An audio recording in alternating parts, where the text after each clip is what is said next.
नमस्कार. मी प्रदीप मुर्मे. आज आपल्यासोबत उमरगा कृषी उत्पन्न बाजार समितीचे माजी सभापती जितेंद्र शिंदे आहेत. श्री शिंदे हे माजी खासदार प्राध्यापक रवींद्र गायकवाड याचे अत्यंत निकटवर्ती म्हणून ओळखले जातात. त्याचबरोबर त्यांची याहीपेक्षा वेगळी ओळख म्हणजे उमरगा विधानसभा मतदारसंघाचे ते किंग मेकर म्हणून ओळखले जातात. आज त्यांचा वाढदिवस आहे. याच पार्श्वभूमीवर आज आपण सरांशी संवाद साधू. सर नमस्कार. नमस्कार. सर सर्वप्रथम आपणास वाढदिवसाच्या खूप खूप शुभेच्छा. धन्यवाद. सर आज आपला वाढदिवस आहे आणि आज वाढदिवसानिमित्त नेमका आपण काय संकल्प सोडला, काय सांगाल? काय एक नवीन संकल्प असा नाही, पण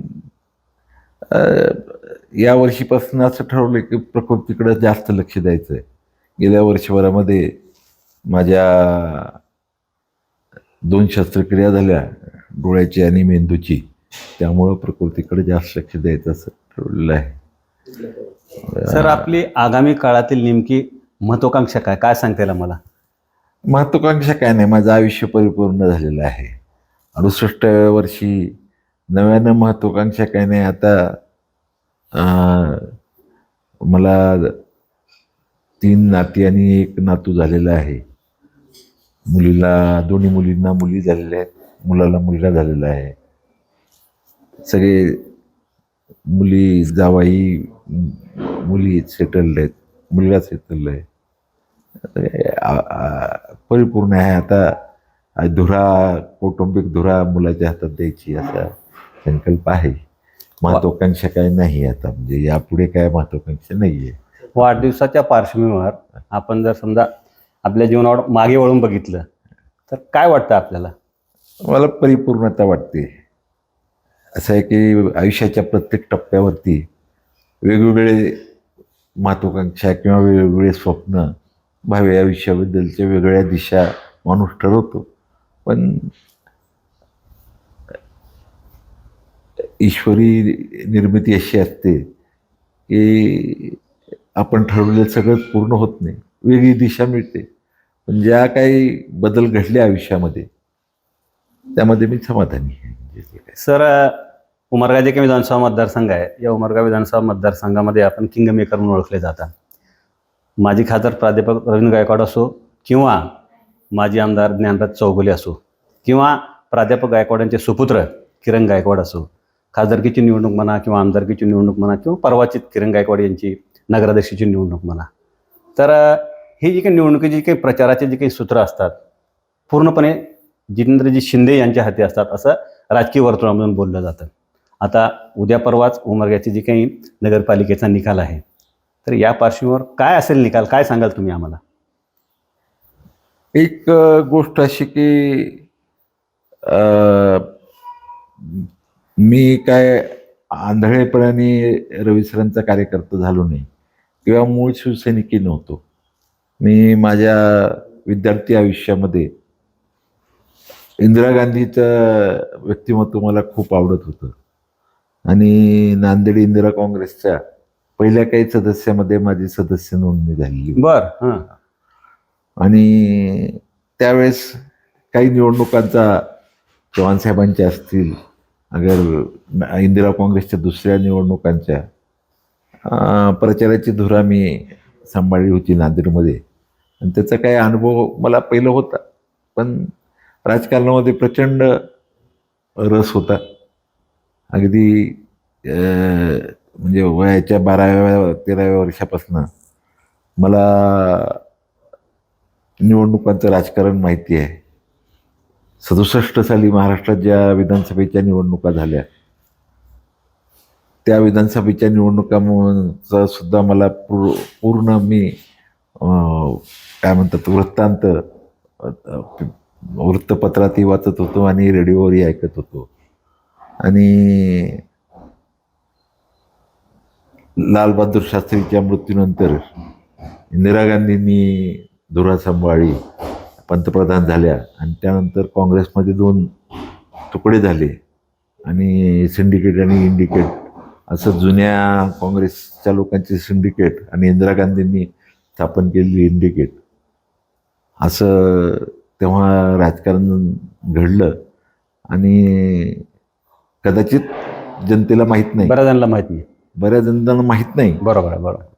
ती अशी गोष्ट आहे की राष्ट्रपतीच्या अधिकृत काँग्रेसच्या उमेदवाराविरुद्ध इंदिरा गांधींनी उमेदवार उभा केला आणि तो उमेदवार निवडून आला. व्ही व्ही गिरी यांना उभा केलं आणि व्ही व्ही गिरी, संजीव रेड्डी हे राष्ट्रपतीचे उमेदवार असताना काँग्रेसचे इंदिरा गांधींनी बंडखोर उमेदवार उभा केला आणि त्यांना निवडून आणलं आणि तिथून भारतीय राजकारणाला एक वेगळी दिशा मिळाली. तर तेव्हापासून मला राजकारणाची जाणीव आहे. मी जरी पैठणला राहत असलो तरी उमरग्याच्या निवडणुकीमध्ये भास्करराव चालुक्य निवडून आले ही गोष्ट तेव्हाही मी माहिती केली. नंतर 71च्या निवडणुका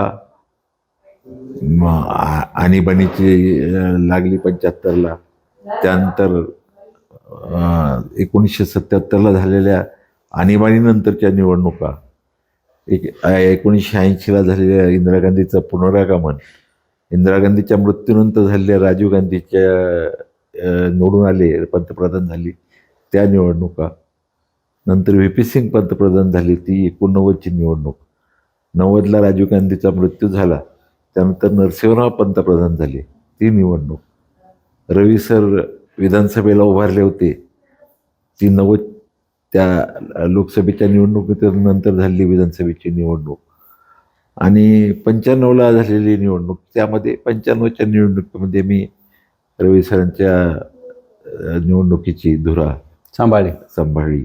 जे काय माझा अल्प खारीचा वाटा त्यामध्ये उचलला. आम्ही काही शिवसेनेत आधी नव्हतो, पण शिवसैनिक, काही शासकीय कर्मचारी, रवी सर प्रेमी, गायकवाड कुटुंबाचे प्रेमी आणि इतर संस्था, शैक्षणिक संस्था, भारत शिक्षण संस्था, बँका यांच्या सहकार्याने यश प्राप्ती झाली आणि या सगळ्याचा समन्वय साधण्यासाठी म्हणून माझ्यावरती जबाबदारी येऊन पडली आणि ते मी समर्थपणे उचलायचा प्रयत्न केला. Sir, king maker Jitendraji Shinde यांना कधी किंग व्हावं असं वाटलं नाही? निवडणुकीमध्ये यश मिळावं हे वेळ आहे की मी बुद्धिबळाचा फार जुना खेळाडू आहे. महाराष्ट्र राज्य संघामध्ये मधनं बुद्धिबळाला मी माझा बुद्धिबळामध्ये महाराष्ट्र राज्य संघाच्या बुद्धिबळ संघामध्ये निवड झाली होती. मराठवाडा विद्यापीठाचा मी 2दा कर्णधार होतो आणि बुद्धिबळ खेळणं हा माझ्या अगदी लहानपणापासूनचा, मी स्वतः शिकलेलं आहे बुद्धिबळ आणि अत्यंत जे चांगले ग्रँडमास्टर किंवा जागतिक पातळीवरचे खेळाडू बुद्धिबळ खेळतात ते बुद्धिबळही मला समजतं. मग त्या बुद्धिबळाचा राजकीय पटलावर फार फायदा झाला? त्यामध्ये एक साम्य असं की कुठल्या याच्यामध्ये की माणूस तटस्थपणे बघतो की विजय मिळवणे शक्य असेल तेव्हा हल्ला करायचा, जेव्हा विजय मिळवणं अवघड आहे तेव्हा संयमाने वागायचं, योग्य वेळेची वाट बघायची. या बुद्धिबळाने शिकवलेल्या गोष्टी राजकारणामध्ये उपयोगी पडल्या आणि फक्त राजाच महत्वाचा राहत नाही, तर राजाला सांभाळणारा वजीर, ज्याला आपण मराठीत म्हणतो किंवा इंग्रजीमध्ये क्वीन म्हणतात, चेसमध्ये क्वीन म्हणतात, तोही तितकाच महत्वाचा असतो आणि त्याची जबाबदारी मोठी असते, त्याच्यावरती जास्त जबाबदारी असते. ही जाणीव झाल्यामुळं आणि फक्त रवी सरांच्या निवडणुकीतच नाही तर नंतरच्या 3 ज्या लोकसभा निवडणुका आहे, तुम्ही जर बघितलं असेल की माननीय शिवराज पाटील 80पासून खासदार होते, पण रवी सर आमदार झाल्यापासून हळूहळू त्यांचा मताधिक्य कमी होत गेलं. विशेषतः उमरगा तालुक्यातलं मताधिक्य ही कमी होत गेलं आणि ज्यावेळेस उमरगा तालुक्यामधनं मताधिक्य विरोधकाला मिळालं तेव्हा रुपाताई निवडून आल्या. तर या सगळ्या निवडणुकीमध्ये आमचा खारीचा वाटा आहे आणि लोकांचं परिवर्तन करणं हे काम एकेका, म्हणजे ज्याला चेसमध्ये अति दीर्घ काळ चाललेल्या खेळासारखं तो खेळ होता आणि 2004ला शिवराज पाटलांचा सारख्या बरोबर. धुरंधरांचा, दिग्गज, राजकीय बरोबर, धुरंधरांचा अगदी बरोबर. पराभव करण्यामध्ये आम्हालाही सहभागी होता आलं. रुपाताईंच्या निवडीपासनं म्हणजे बरोबर. त्यांना उमेदवार म्हणून उमेदवारी देण्यापासनं हा, महत्वाचा रोल तुमचा. महत्वाचं नाही, पण त्यामध्ये रोल तुमचा. त्यामध्ये सर, माजी खासदार प्राध्यापक रवींद्रजी गायकवाड यांच्या आपण अत्यंत निकटवर्ती म्हणून राजकीय पटलावर ओळखले जातात. होय आणि त्याचबरोबर रवी सरांचे जे चिरंजीव आहेत, सुपुत्र होय किरण गायकवाड, ते तर तुमच्यासमोर लहानाचे मोठे झाले. होय. तर किरण गायकवाड यांच्यामध्ये रवी सरांचा कोणता गुण तुम्ही पाहता? आणि मी रवी सरांपेक्षा वेगळं व्यक्तिमत्व असं समजतो. जर असेलच कोणतं हा हा हा तर संयमाने परिस्थिती हाताळायचं हे कौशल्य आहे. पण त्यांचं व्यक्तिमत्व वेगळं आहे. रवी सर या मशीद घडले, त्यांना संघटनेची बांधणी करावी लागली, तर त्यांचं स्वयंभू व्यक्तिमत्व आहे. रवी सरांनी मी एकमेकाला पूरक असं हे झालं की रवी सर हे स्पॉन्टेनियस म्हणजे ज्याला काय म्हणतात स्वाभाविकपणे वागणारे नेते होते. आणि आम्ही थोडं लांब पल्ल्याचा विचार करून आखणी करणारे म्हणजे असा आमचा पिंड असल्यामुळं आमच्या दोघांना एकमेकाला पूरक असं हे झालं.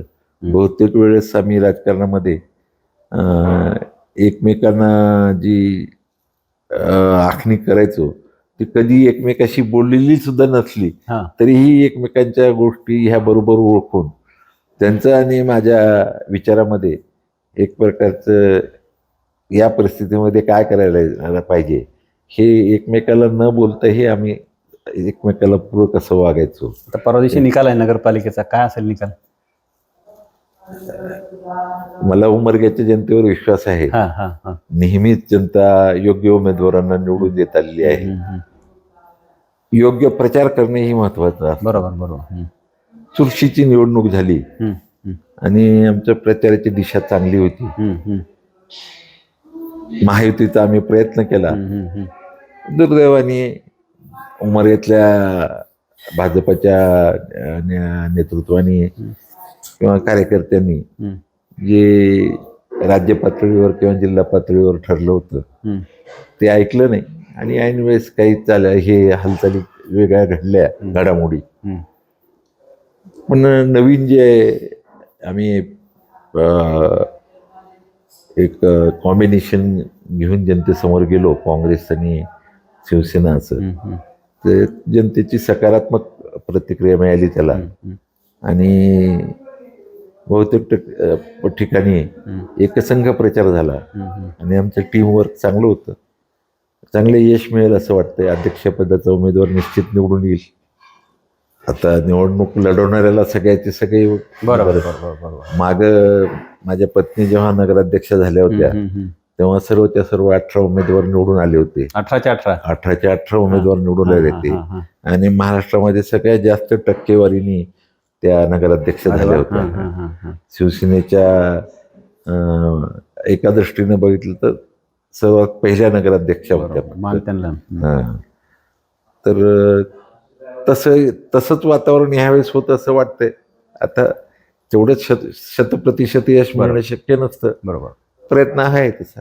सर, रवी सरांची खासदारकी असो, सरांची आमदारकी असो किंवा ज्ञानराज चौगुले यांची 3 टर्म आमदारकी, आता यावेळेस तर ते ज्ञानराज चौगुले तुमचे आमदार चौथ्यांदा विजयी होतील आणि मंत्री होतील असं राजकीय गोटामधून बोललं जात होतं, परंतु त्यांचा धक्कादायक पराभव झाला.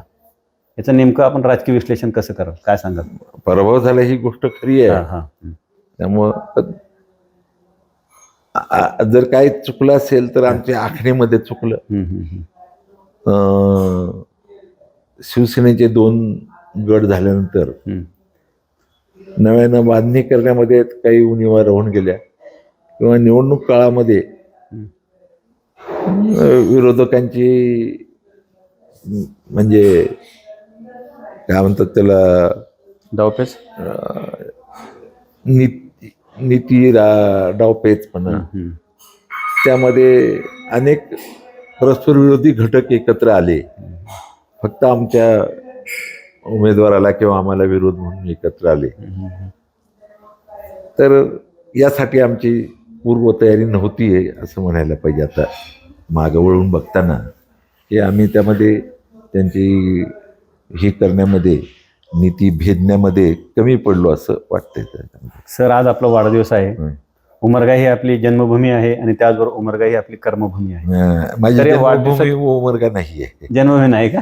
हा. माझे वडील हे जलसंपदा खात्यामध्ये अधिकारी होते. हा, बरोबर बरोबर. हा, धाराशिव जिल्ह्याचे पहिले इंजिनियर होते. बरोबर बरोबर. आणि त्यांच्याबरोबर मी म्हणजे तिथे जॉब असेल तिथे तुम्ही, हा. तिथं. पण तर कर्मभूमी तर माझी आहे आपली. जन्मभूमी येलदरी आहे. बर म्हणजे पूर्ण नदीचं वरचं फार मोठं धरण तिथं बांधलेलं आहे. बर बर बर. तर त्या ठिकाणी माझी जन्मभूमी आहे. आणि बहुतेक माझं तारुण्य हे सर्व मोठ्या नदीच्या काठावरती हा हा. गेलं. गोदावरी असेल, हम्म. कृष्णा असेल, त्यावरचे सगळ्यात मोठे धरणं महाराष्ट्रातले माझ्या वडिलांनी बांधले. आणि वयाच्या 25व्या वर्षापर्यंत मी उमरग्याच्या बाहेरच होतो. तरी पण आता उमरगा म्हणा, उमरगा वासी आहे म्हणा, त्यांच्या प्रती नेमक्या तुमच्या काय भावना आहेत? त्यानंतर उमरगा, माझ्या मताने उमरग्यासारखं आदर्श गाव हा. महाराष्ट्रामध्ये दुसरं कुठं नाही. मी या महाराष्ट्रामध्ये हा. संपूर्ण महाराष्ट्रामध्ये फिरलेलं हा आहे. हा हा. तर जसा एकोपा या गावामध्ये आहे तसा एकोपा इतरत्र कुठेही दिसला नाही. आणि राजकीय वातावरणामध्ये आमच्या एवढं सामंजस्य आहे, कुठेही वैयक्तिक आकस नाही. इतर ठिकाणी बऱ्याच आपण गोष्टी राजकारणामध्ये बघतो. तसं राजकारणामध्ये गुन्हेगारांचा शिरकाव झालेला नाही. त्यामुळं हिंसा घडत नाही, राजकीय हिंसा घडत नाही. शांततेमध्ये निवडणुका होतात. एकमेकांशी उमदेपणानं वागायची आमच्या सगळ्या राजकीय लोकांशी एकमेकांमध्ये बोलाचालीचे संबंध आहेत. एकमेकांच्या कार्यक्रमाला, एकमेकांच्या यशाला सुद्धा आम्ही आनंद व्यक्त करतो. तर उमरगा एक फार चांगलं गाव आहे. उमरगा पॅटर्न हा नेहमीच वेगळा राहिलेला आहे. स्वातंत्र्यपूर्व काळामध्ये 1942ला स्थापन झालेली भारत शिक्षण संस्था, बरोबर. आणि 58ला झालेलं शिवाजी कॉलेज यांनी महाराष्ट्राच्या एका शिक्षण क्षेत्रामध्ये मोठं योगदान आहे. 3 जिल्ह्यातले आणि कर्नाटकातले 2-3 जिल्ह्यातले अनेक मोठ्या लोकांचं भविष्य घडवलं. बरोबर. त्या दृष्टीने उमरगा हे फार महत्त्वाचं गाव आहे. धन्यवाद सर, तुम्ही आम्हाला वेळ दिलात, आमचे संवाद साधला त्याबद्दल आपले खूप परत एकदा तुम्हाला वाढदिवसाचे खूप साऱ्या शुभेच्छा. धन्यवाद सर.